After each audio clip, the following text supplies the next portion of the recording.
అన్న AP next CM ఎవరు వస్తే బాగుంటుంది? చంద్రబాబు వస్తే బాగుంటుంది అనుకుంటున్నా మేబీ. ఎందుకు చంద్రబాబు? ఎందుకంటే ఇప్పుడు ప్రజెంట్ జగన్మోహన్ రెడ్డి అధికారంలోకి వచ్చిన తర్వాత రాకముందుకు ఏం చెప్పినాడు, ప్రతి సంవత్సరం జాబ్ క్యాలెండర్ అన్నాడు. ఇది 6500 ఎస్ఐ కానిస్టేబుల్ ప్రతి ఇయర్ అన్నాడు. తర్వాత ఎస్ఐ మళ్ళీ గ్రూప్ 1 గ్రూప్ 2 నోటిఫికేషన్స్ అన్నాడు. డిఎస్ఏ అన్నాడు. డిఎస్సి వచ్చిందా? గ్రూప్ 1 గ్రూప్ 2 వచ్చినాయా? ఇప్పుడు వదిలినాడు. అది కూడా జరగవు. ఎలక్షన్లు అయిపోయేంత వరకు జరగవు. గ్రూప్ 2 కూడా జరగదు. ఆ నుంచి ఎస్ఐ కానిస్టేబుల్ వదిలినాడు. బట్ కానిస్టేబుల్ రిక్రూట్మెంట్ జరిగి ఏమైనా జాబ్లో ఉన్నారు 5 years నుంచి. ప్రతి సంవత్సరం వదులుతా అన్న వ్యక్తి 5 ఏళ్ళలో ఒక్కసారి వదిలినాడు. బట్ ఆ వదిలినది కూడా ఇంతవరకు మళ్ళీ అది ఇంకా జరగలేదు. ఇంకా రిక్రూట్మెంట్ జరిగి జాబ్లో కూడా జాయిన్ కాలేదు. ఇంకొకటి మెయిన్ రీజన్ ఏంటంటే స్టేట్ డెవలప్మెంట్ కావాలి. ఇప్పుడు పథకాలు ఇచ్చుకుంటే ఇప్పుడు ప్రతి వ్యక్తికి ఒక పథకాలు, ప్రతి కుటుంబానికి ఇన్ని పథకాలు అన్ని పథకాలు అంటున్నాడు. దానివల్ల యూజ్ ఏం లేదని నా మెయిన్ ఒపీనియన్. ఓకే, లోకేష్ గారి పైన మీ అభిప్రాయం ఏంటి? మంచి వ్యక్తి, నాకు తెలిసినంతలో మంచి వ్యక్తి. నారా బ్రాహ్మణి మంచి బిజినెస్ మ్యాన్, ఒక మంచి పదవి ఇస్తే ఎలా ఉంటుంది?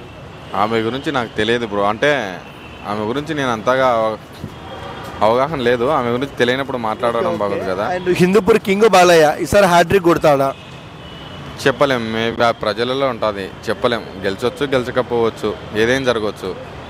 ఇప్పుడు నెక్స్ట్ కూడా చంద్రబాబు వస్తాడో రాడో కూడా చెప్పలేం. మళ్ళీ జగనే రావచ్చు కూడా. ఎందుకంటే ఎక్కువ శాతం ప్రజలు ఎడ్యుకేషన్ పర్సన్స్ అయితే వాళ్ళ మైండ్ మెచ్యూరిటీ ప్రకారం ఎవరిని ఎన్నుకాలని ఉంటుంది. కానీ మిగతా పర్సన్ ఉన్నారు, వాళ్ళు మ్యాక్సిమం 60 నుంచి 70% వాళ్ళే ఉన్నారు. వాళ్ళ ఆలోచనల్లో ఎట్లా ఉంటుంది, ఈ పథకాలు ఎక్కువ వస్తున్నాయా రాలేదా, దీని మీద ఆధారపడి ఉంటుంది. కాబట్టి జగన్మోహన్ రెడ్డి వాళ్ళని ఎక్కువ అట్రాక్ట్ చేసుకున్నాడు. బట్ నెక్స్ట్ కూడా రావడానికి ఎక్కువ స్కోప్ ఉన్నట్టు ఉంది. మ్యాక్సిమం పల్లెటూరు జనాభా ఎక్కువ, వాళ్ళనే ఎక్కువ అట్రాక్ట్ అవుతున్నారు. కాబట్టి నెక్స్ట్ కూడా అతనికి వచ్చే అవకాశం ఉన్నట్టుంది సిచ్యువేషన్ మాత్రం. కానీ వైసీపీ పాలనలో మైనస్ ఏంటన్నా? మైనస్ అన్ని మైనస్లే. ఒక్కటి ఏది నాకు బాగా నచ్చింది ఏదంటే పల్లెటూర్లలో స్కూల్స్ విధాన రూపురేఖలు కొంచెం మారిపోయినాయి.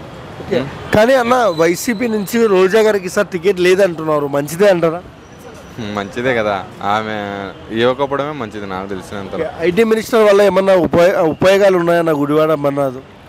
అది అతని వ్యక్తి నాకైతే అంతగా ఐడియా లేదు అతని గురించి.